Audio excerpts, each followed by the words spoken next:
Hi friends, आज हम एक नए वीडियो के साथ आए हैं। ट्रांसफॉर्मेशन थ्योरी, जिसमें एवेरी, मैकॉर्टी एंड मैक्लॉइड तीन वैज्ञानिकों ने एक एक्सपेरिमेंट किया था।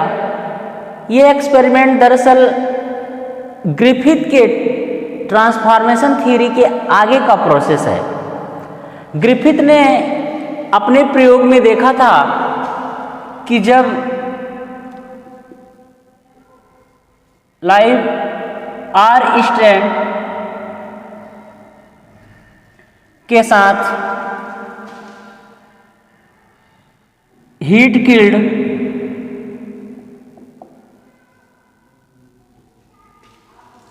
एस स्ट्रैंड को इंजेक्ट किया गया था तो चूहा मर गया। तो इसके लिए ग्रिफिथ ने बताया कि यहाँ पे जो यस स्ट्रैंड है, ये आर स्ट्रैंड को एस में बदलने का काम कर रहा है, यस लिविंग में बदलने का काम कर रहा है, अर्थात ध्यान रखिएगा वायरुलेंट में बदलने का काम कर रहा है। यस जो है नॉन वायरुलेंट था क्योंकि हीट किल्ड था, और आर भी नॉन वायरुलेंट था, लेकिन यस क्या काम कर रहा है, आर को ट्रांसफॉर्म कर रहा है। तो ये ट्रांसफॉर्म कैसे हो रहा है, इस बात को प्रूव करने के लिए एवेरी, मैकॉर्टी एंड मैक्लॉइड ने एक एक्सपेरिमेंट किया। उस एक्सपेरिमेंट को हम लोग देखते हैं। यहाँ पे उन्होंने क्या काम किया, यस स्ट्रैंड लिया,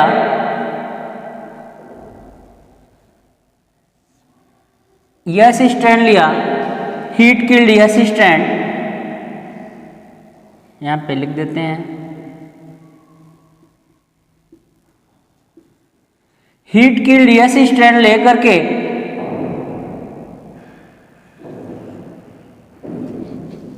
इसके अंदर से जो भी अनावश्यक मटेरियल थे उनको एंजाइमों की मदद से बाहर कर दिया। केवल इसमें प्रोटीन, आरएनए और डीएनए, तीन ही मटेरियल को प्रेसिपिटेशन के रूप में बाहर कर लिया, क्योंकि ये लोगों को शक था, इन लोगों को, कि ट्रांसफॉर्मेशन में तीन ही मटेरियल भाग ले सकते हैं, एक प्रोटीन, दूसरा आरएनए और तीसरा डीएनए। अब इन तीनों मटेरियल को लेकर के क्या काम किया, यहाँ पे तीन अलग अलग परख नली लिया।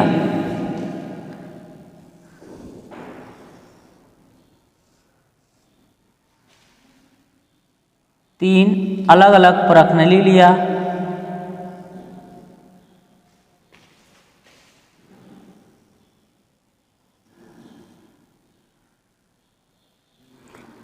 पहले में यहाँ पे हीट किल्ड यस स्ट्रैंड सब में डाल दिया। यहाँ पे ध्यान रखिएगा आर लिविंग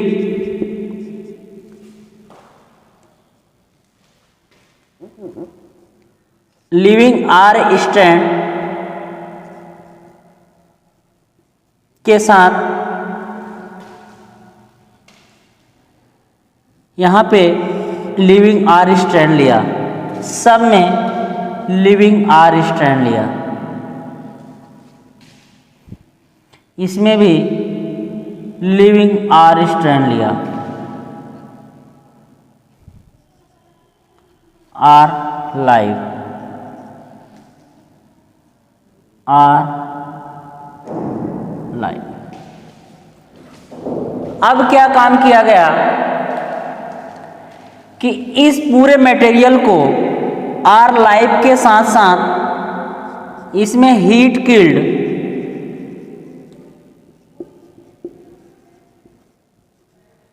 यस स्ट्रैंड को भी डाला गया। इन पूरे मटेरियल को मिला करके इसमें डाला गया। यहाँ पे भी सेम प्रोसेस किया गया आर लाइफ के साथ यस हीट किल्ड, यहाँ आर लाइफ के साथ यस हीट किल्ड। अब क्या हुआ कि इनमें आर लाइफ और यस हीट किल्ड तीनों परखनलियों में डाल दिया गया। परखनलियों में डालने के बाद क्या काम किया गया कि इसमें सबसे पहले प्रोटीएज एंजाइम डाला गया। प्रोटीएज एंजाइम,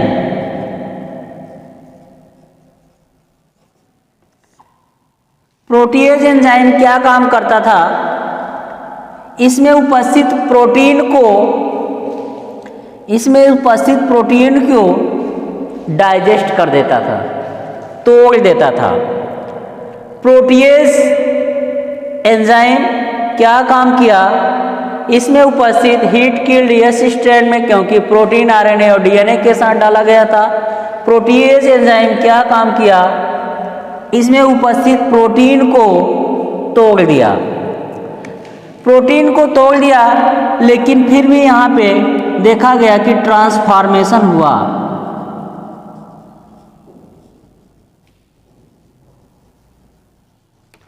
अर्थात आर जो है वो यस में बदल गया। यहाँ पे आरएनएज डाल दिया गया। आरएनएज डाल दिया गया।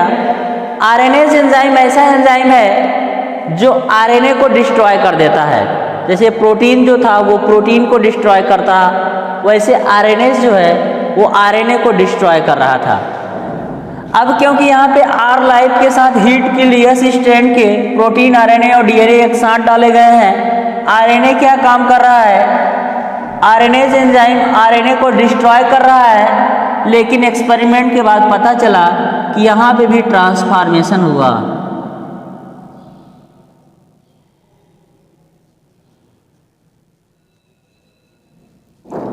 ट्रांसफॉर्मेशन हुआ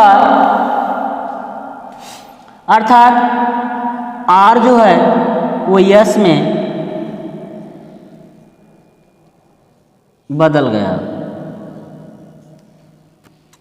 ये यस जो है, ध्यान रखिएगा, यहां पे भी क्या काम किया गया, आर लाइफ के साथ यस हीट किल्ड डाला गया था। अब इसमें डीएनएज डाल दिया गया। डीएनएज एंजाइम क्या काम करता था, डीएनए को डिस्ट्रॉय करता था।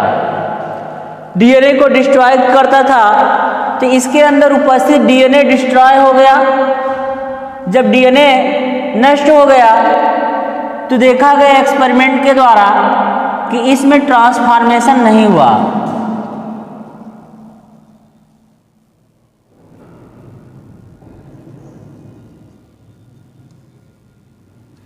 ट्रांसफॉर्मेशन नहीं हुआ, अर्थात आर जो था यस वायरुलेंट में परिवर्तित नहीं हुआ।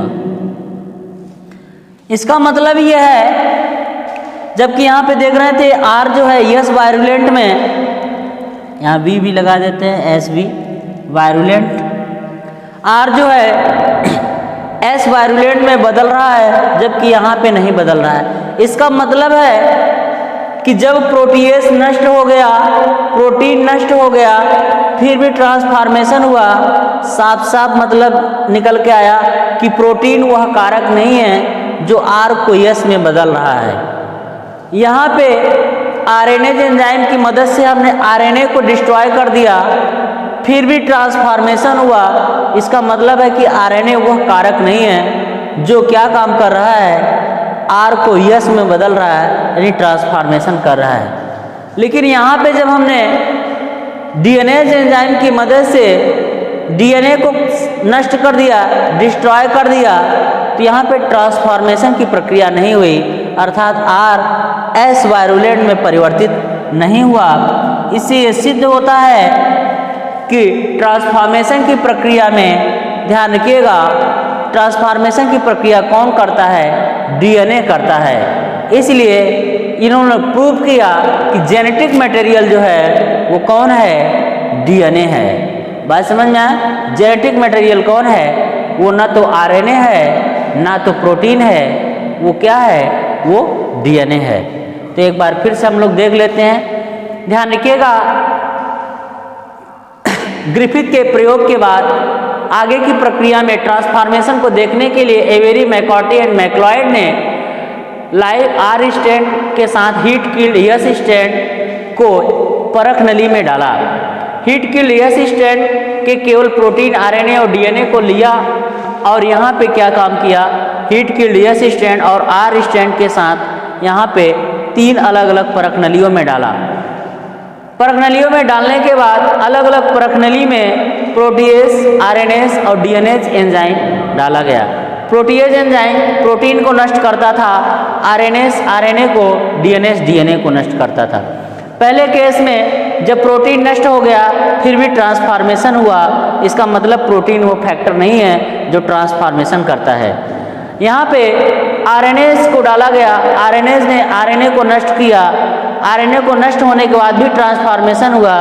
इससे आशय यह है कि आरएनए वो कारक नहीं है, वो फैक्टर नहीं है जो आर को एस में बदल रहा है। अगला, डीएनए एंजाइम की मदद से डीएनए को नष्ट कर दिया गया। जैसे ही नष्ट किया गया देखा गया कि डीएनए नष्ट होने के बाद ट्रांसफॉर्मेशन नहीं हुआ, इसका मतलब है आर एस वायरुलेट में परिवर्तित नहीं हुआ। अर्थात हम कह सकते हैं कि डीएनए ही वो ऐसा मटेरियल था जो क्या कर रहा था?